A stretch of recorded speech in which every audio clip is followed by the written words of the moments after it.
My fiancé banned my parents from our wedding because his parents don't like them, leading to heartbreak and the end of our relationship. I, 28, female, got engaged to my boyfriend, 30, male, of 2 years a couple of months ago, and we're supposed to get married in 6 weeks from now. We've already booked the venue of our choice, and my parents have offered to pay for it as well. By the end of this week, we were supposed to send out the invitations, but almost 10 days ago, my fiancé completely blindsided me by saying that he didn't want my parents at the wedding. That just seemed ridiculous to me because I'm on good terms with my parents, and I'm also their only child, so of course they'd want to attend my wedding. Like my dad was supposed to walk me down the aisle, for God's sake. I asked him why he'd say something like that, and he confessed that his own parents didn't like mine, which is why they told him to make sure my parents didn't attend. I couldn't understand, for the life of me, why they'd want such a thing because, as far as I'm concerned, my parents had been nice to his parents, and there was no bad blood between them that I knew of. But then, my fiancé informed me that a few weeks back, when our families had met for dinner, my parents had apparently been really rude to them, and they hadn't liked it. I couldn't imagine my parents being rude to anyone, let alone my fiancé's parents, and I told him that I couldn't believe what he was saying because it seemed really unlikely. We got into a massive argument about it, and I told him that if I couldn't invite my parents, then we'd have to have a separate ceremony for them exclusively. He told me he'd think about it, but honestly, I wasn't going to let that happen. I was just bluffing and wanted to be petty. So, the very next day, I sent the bill of the venue to my fiancé's parents, because obviously, if my parents weren't invited to my wedding, then I wouldn't let them pay for anything either. Besides, the people who are so insistent on making sure my parents didn't attend should also be paying for things if they want to be involved in the decision-making for the wedding. So far, they haven't offered to contribute a single dollar to the wedding, and everything was being paid for by us. My parents had offered to foot the bill for the venue to make it easier for me. But now my fiancé's parents could pay for it since they wanted to be involved. And again, this led to another huge fight between me and my fiancé that very evening, since his parents had wasted no time in telling him about how insolent I was. He told me that I had no right to force or guilt-trip his parents into paying for anything, and I should apologize to them. But I didn't feel sorry for what I'd done. If they had the audacity to demand that my parents don't attend my wedding, then they should have had the guts to foot the bill for the venue as well. It's their son's wedding, too. My fiancé and I were having a really tough time dealing with all this and kept fighting for 3 days straight.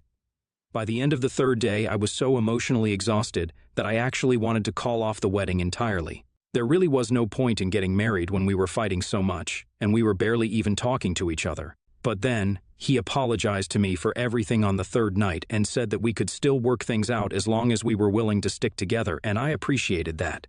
His apology made me feel a little less resentful, and I thought that this would fix things. He was even willing to admit that his parents were being weird and couldn't justify what they were demanding. Since it was a big day for both of us, and we deserved to be happy and have our parents present with us, we'd sort of reached a dead end on that conversation and had no idea what to do next that wouldn't inevitably lead to more drama, so we decided to give it some time. We also decided to avoid fighting over this because that was clearly not helping the situation at hand. I believed that his apology was sincere and didn't feel as angry after, but I was an idiot and should have known that he wouldn't tolerate me trying to insult his parents at any cost. Last night, my fiancé informed me that he'd canceled the venue that we'd booked and had decided that we'd have the wedding in our backyard instead. And now that there was no venue to pay for, we didn't need to have my parents at the wedding at all. I was dumbstruck because of several reasons and didn't know where to start. The biggest reason was that I could hardly believe that after being so apologetic for these past few days, he'd suddenly pulled a 180 and had gone behind my back and canceled the venue that we decided upon together without even consulting with me first. And he also believed that my parents paying for the venue was the only reason I wanted them to attend my wedding. I mean, truly, that's the most idiotic thing I've ever heard. Besides, the most fundamental issue with getting married in our backyard was the fact that it just wasn't big enough. And I don't think our landlady would approve of it either. I ended up snapping at him, and yeah, you guessed it, there was another massive argument. But I guess that was the last, since there was no turning back from what he did. I told him that I couldn't give less of a damn about what his parents liked, and I didn't need their permission to invite my parents, and that if he didn't make things right, then I was afraid I'd have to cancel the wedding altogether. He didn't seem too fazed by that and even said that I could go ahead and cancel everything, since after what I'd done. He didn't feel like getting married anyway, and had only waited around to get back at me for insulting his parents. The venue had taken a week to confirm the cancellation, and so he'd been waiting around just for that. These past few days had been nothing but an act, and I'd fallen for it. He'd Intended for me to get pissed off and call off the wedding, and that was his revenge. All because I'd sent the bill of the venue to his parents. I was devastated that he'd do this to me because that was 2 whole years of my life completely wasted. I packed up my stuff and left that house within an hour or so and landed at my parents' place. I was sobbing really hard because even while I was leaving, he'd made no attempt to stop me and didn't even look like he cared about what was happening. It took me a while to calm down and explain to my parents what was going on because they had no clue, since I hadn't really told them anything. Once I finally explained the situation to them, they seemed really upset. They seemed pissed off as well, and I'm sure if I hadn't been in such a state, they would have called my fiancé up and given him a piece of their mind because what he'd done was truly messed up. I don't know why he couldn't just call the wedding off and break up with me the day I sent that bill to his parents. If he was that angry, he could have just done so without dragging it all out and making a total fool out of me. During these past few weeks, every time I think about the way I was so blissfully happy and unaware of the fact that our relationship was already over, I just want to throw up because it's just really sickening. I haven't been able to bring myself to eat anything since last night. And neither did I get to sleep properly because I just keep wondering if this could have been avoided. I still do love my fiancé, even though I'm trying really hard not to. But I was with him for 2 years, so it's obviously not that easy to just let go overnight. I don't know if I should blame myself for what happened or not either, and honestly have absolutely no idea if this was actually my fault. I know I'd intended to insult his parents by sending them the bill, but I hadn't imagined that it would end up this way. So, AITA for sending my fiancé's parents the bill for the venue when they said they didn't want my parents to attend our wedding? Update 1. So, I've been living with my parents for 3 days now, and I finally learned what exactly had happened at that dinner where my fiancé's parents had found my parents really rude. So, apparently at one point my fiancé had gone out for a smoke, and I was in the kitchen struggling to open another bottle of wine, so it was taking a little more time than I would have expected. Our parents got to talking, and my fiancé's mother mentioned how nice it was that I was upholding traditional values and doing all the work in the kitchen. She even boasted about how she'd never allowed her son or husband to ever even set foot in the kitchen throughout their life. My parents ended up actually laughing at this and told her that I was just in the kitchen because I decided to cook that day, but otherwise, my fiancé and I always take turns. It was the truth, and I had mentioned to my parents that I was proud of our little arrangement because it felt right and, most importantly, equal. My parents had raised me that way, and I didn't mind my boyfriend cooking for me sometimes. But that didn't sit right with my fiancé's parents at all. I don't think my fiancé's parents knew that and were pretty taken aback. They tried to tell my parents that they must be mistaken, but my parents insisted that it was true, and if it wasn't, then they'd be really disappointed because they wouldn't want me to take up all the responsibility of household chores and cooking meals alongside a full-time job just because I was a woman. They said that they had different beliefs and would prefer a more balanced marriage when my fiancé and I were equals. When my parents said that, my fiancé's parents made a face and refused to say anything more. My parents had realized then that they'd been offended by what they'd said but hadn't thought it was a big enough deal to talk about and spoil my relationship with them before it even began, since at the end of the day, I was marrying my fiancé and not his parents. So as long as he was on board with our values, it didn't matter what his parents believed.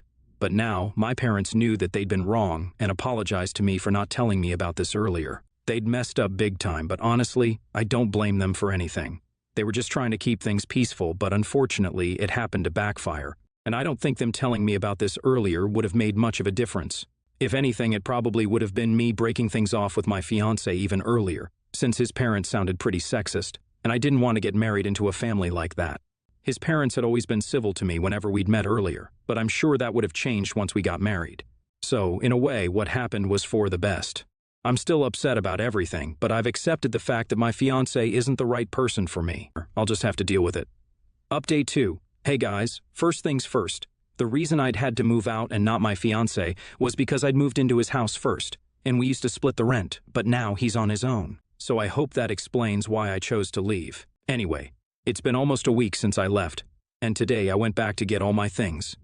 I've been avoiding going back to his house like the plague because I didn't want to see him. He hadn't contacted me since that last fight, and I'd given up any hope of reconciliation, but I needed my things back, so I finally went back today. He didn't seem to care when I showed up with a bunch of empty boxes and didn't say a word to me the entire time that I was there. I felt awful that he'd refused to even acknowledge my presence, but then there wasn't much that I could do to make him take notice of me. I packed my things in silence and took them back to my car all by myself.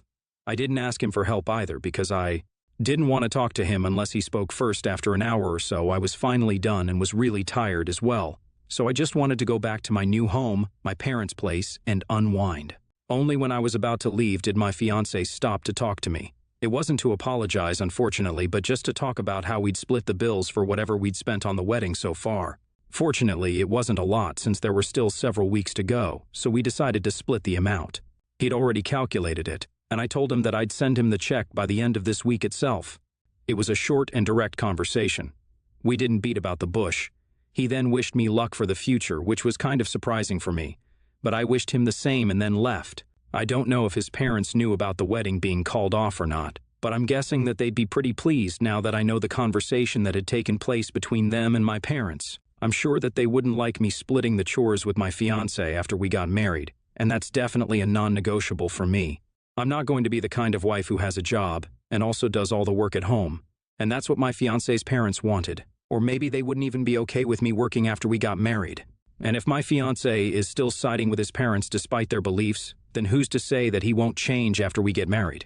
We didn't speak about these things, but these were the things going through my mind when I was driving back home. Maybe this was the closure that I needed.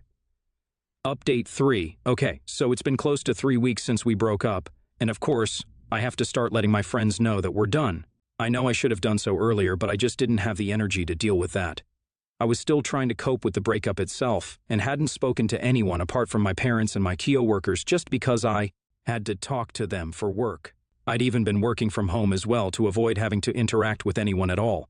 I don't know if what I did was right or not, but I did what I had to. Anyway, last night I finally got back to all the texts from our friends that had been piling up. My ex-fiancé and I had been to the same college but hadn't been friends back then and only got to know each other a few years ago through social media. We did share a couple of mutual friends, though, and one of them happened to be my closest friend. I told all my friends the short version of the story, that there were irreconcilable differences due to which we had to part ways. I used the most formal terms I knew because I didn't want to seem vulnerable, but this friend of mine is the only person I trusted enough, and so I ended up telling her about the whole situation. She knew everything about the conversation that our parents had had and how my fiancé had canceled the booking of the venue just to get back at me. And she was shocked that he was capable of things like these because he had the reputation of being quite the gentleman, and these didn't seem like gentlemanly qualities at all. It felt good to let it all out to a friend because while my parents would support me no matter what, now I knew that I was certainly not in the wrong because then my friend would have told me the problem.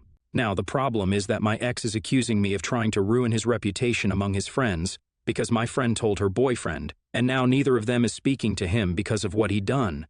I don't understand how this is my fault because I just shared my side of the story with a friend. I didn't intend on making him look bad, but he said and done things that inevitably portrayed him in a bad light. So I don't really think that this is my fault. He believes that I shouldn't have said anything at all, but that's just stupid and impractical because we can't just put something like this off indefinitely. So we're in a bit of a tiff right now, and he's been texting me incessantly to post something that he's written, like celebrities going through divorce do. I'm not willing to post that because A, it makes it seem as if he had no fault at all, and I don't agree with it, and B, I don't think I need to announce my breakup on social media. Our wedding was canceled before the invitations were sent out, so I don't see the reason to make such a big deal about it. It was going to be super intimate anyway, with only a few friends and relatives. I've already conveyed the news of my breakup to them, so I don't understand why I have to release a statement on social media too. I know he wants to do this so that he doesn't look like the bad guy anymore, since our friend circle will eventually find out the truth now that one couple knows anyway. But I don't feel I owe him anything now. If he hadn't been so cruel to me, then I wouldn't have a horrible story to tell anyway, and nothing would ruin his image, so this is all his own fault, and he needs to own up to it instead of trying to force me to cover up for him. Update 4. Hey there, it's been 1.5 months since the last update, and I'm thankful that I'm doing a lot better now than I was back then. My ex and I got into a huge fight when I refused to share the breakup post that he'd written just so that he could avoid taking accountability for his actions among our friends. He visited my parents' house to discuss with me and told me that I needed to do some damage control and make sure our friends didn't get the wrong impression because of what I said, but whatever I said was true. So I didn't understand what exactly the big deal was. I didn't have to do any damage control. He did. If he was so concerned about his reputation, then I don't know. Maybe he should have just been a better freaking person instead of being sly and manipulative when I told him that I didn't owe him a thing anymore. And I wasn't doing anything that he asked of me. He got super mad. and I was really happy that we were broken up by then because of the way he acted out after that, and the things he said to me really proved that I'd made the right call. He got furious and started yelling at me about how I was trying to ruin his reputation by talking crap about him to his friends, and was trying to take revenge just because he dumped me. I argued back, and it just kept getting worse. So evidently he just punched the wall, which was so typical. It didn't scare me in the least, but I told him that this was destruction of property, and he had to pay for it. I also called the cops and reported him, and his parents had to bail him out. Things got pretty heated up after that, since once his parents realized that I'd involved the cops, they started doing everything in their power to make me look like the bad guy. That very night, his parents sent me an email saying that they would make sure I landed up in prison for the way I was trying to harass their son. His mom even started a GoFundMe so they could file a defamation lawsuit against me for talking crap about my ex, even though I'd only spoken the truth. No more, no less. They could afford the cost of it, but they were too stingy, and most importantly, they didn't intend on filing the lawsuit at all. They just wanted the attention and wanted people to talk about how I was the worst, so their own son would look like a saint, that's all. I was lucky that our friends came together in my support and shut that down pretty quickly. I'd blocked my ex and his parents on all platforms, so I didn't know what they were getting up to behind my back. I had to rely on our friends to keep me up to date, and apparently there was a lot of effort from their end to make me look like someone who was trying to ruin my ex's relationship with his parents somehow. I didn't understand what exactly they hoped to achieve because honestly, if they stayed quiet about this whole thing instead of lashing out like this, then my ex would have probably lost fewer friends. He and his parents continued to post stuff against me, but I didn't care to respond until he made a post about how my parents had raised me to be a lazy narcissist with absolutely no values. That was the last straw for me, since he had literally no right to insult my parents again and again. I was not going to tolerate this level of disrespect under any circumstances and couldn't ignore them any longer, so I unblocked him and called him up. I told him that he could either take all those posts down, or I'd make sure to take legal action against him, and unlike his parents, I wasn't bluffing. He tried to fight back and seemed unfazed, but I could tell from his voice that he was scared, so he did eventually end up taking that post down along with all others. I guess after this last run with the law, he didn't want any more trouble, so good for him. That was 2 weeks back, and we haven't talked since then, so I'm hoping to finally move on with my life now.